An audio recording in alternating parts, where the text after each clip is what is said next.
What I have here is a 1970-ish Wurlitzer Model 4572 electric organ. It has two 61-note keyboards with 24 bass pedals. This is the type of unit that you would see in a church. I got this one from a church, which is what I'm basing most of that information on. It was loved there, being serviced every 3 to 6 years by professional organ technicians. I want to make its new life at least as good as its first. I've spent some time going through it and cleaning contacts, tracing down short circuits, and replacing capacitors. With this thing now at 99% new condition, I will work on the best thing that I saved for last.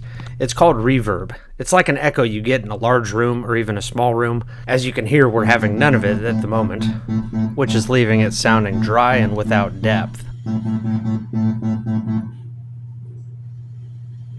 So first I'm going to dive into the documentation to familiarize myself with the hardware and wiring, to be properly armed with knowledge to trace the problem or make the proper adjustments. I was able to find everything I needed, starting with a map of components on the Reverb circuit board. This is a 2-scale drawing of all the electric and electronic parts with numbers that reference lists of the different types of parts. Should I find anything that's damaged, missing, or out of spec, I can use this information to find the correct replacements. Next, I came across a few pictures of where these are located. This will be important soon. And finally, the schematics, all ready for use. Let's dig in. The engineers made it a real joy to work on this. Nearly every part can be accessed with a Phillips and flathead screwdriver. Very serviceable. 10 out of 10, would repair again.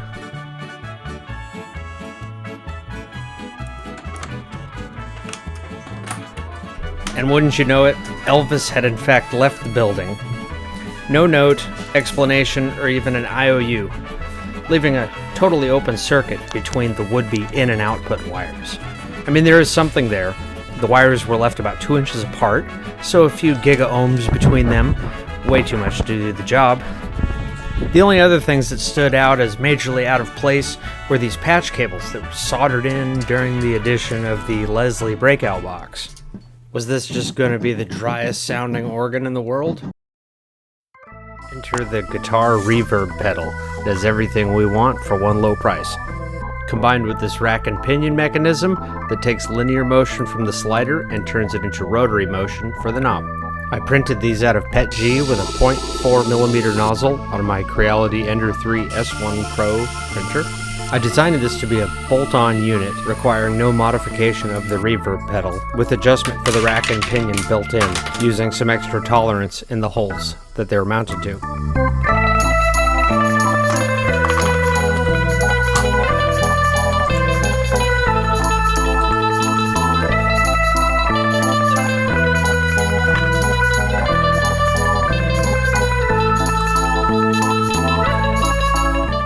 And lastly, I set the tension on the rack and then come back in and reset the 0 position so that way it gets its full range of travel. A 9-volt power supply was also required, so here it is. The top slider mechanism is made out of 2 pieces that are pinned together with bits of filament. I like doing it this way so I can get different strengths out of the different parts based on their print orientation and then combine them and not have to make a single part that has a bunch of supports.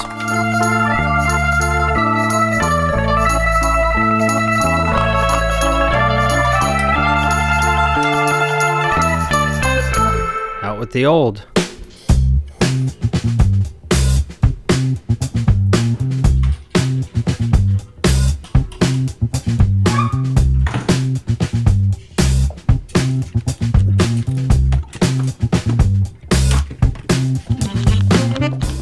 Back when I thought this whole panel was made out of wood, I was going to screw it in, and so that's why there's the holes in the bearing sliders, and then I since took them off to make clearance for the switches adjacent to it.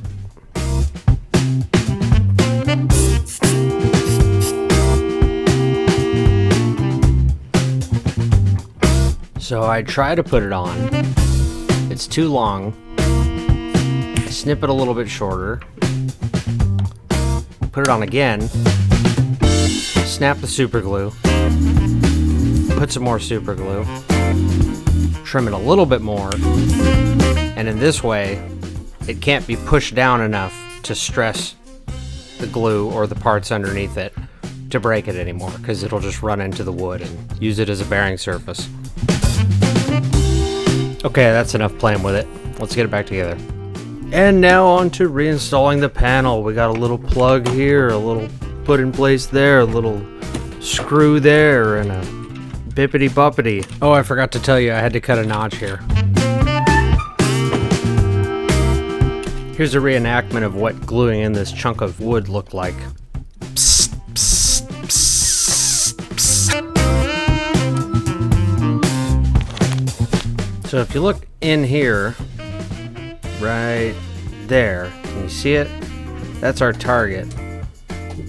Now this other thing that I procured with some off-camera construction is the drive rod, and it just presses in at either end to the plastic parts.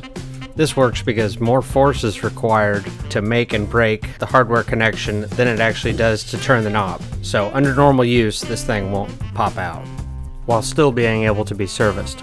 And yes, I totally lucked out with that square hole being there.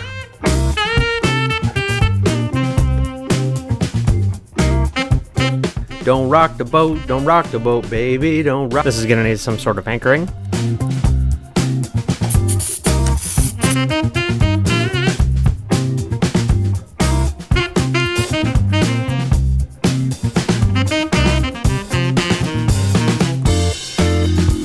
There's nothing more permanent than a temporary solution that works. And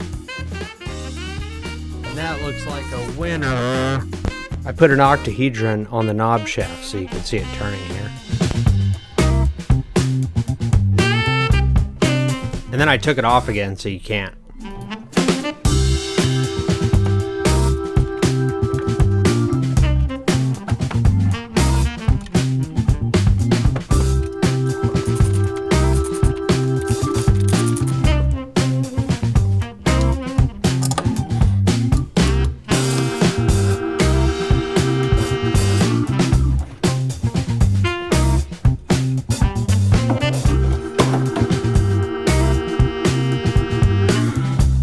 These are the filter circuits for the string voices. Hidden behind, we have a cube tap, giving us our 110 volts. It's on a switched circuit, so it'll only be on when the organ's on.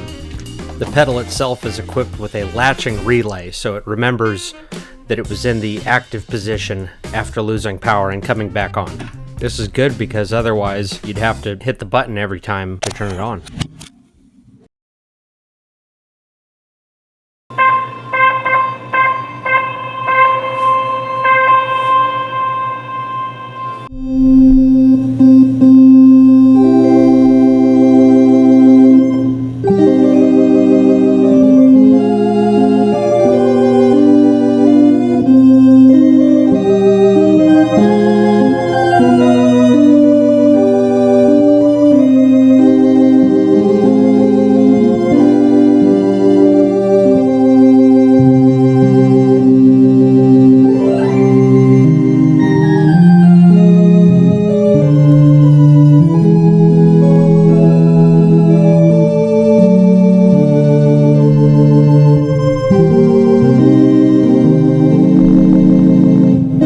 Reverb.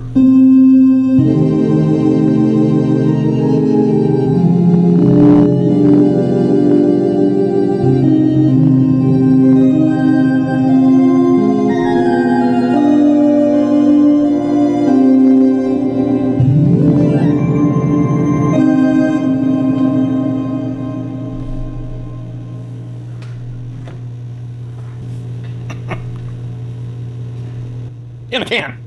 That's what you need. In the can. Yeah. What's that? The film. It's in the can. You're done. Oh.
I want to give a big thank you to my dad for taking the time to play this, make sure everything works okay. We ended up messing with this for a couple hours that night, so that was really cool, man. I can get the keys to make sound, but not like that. Here, have a listen.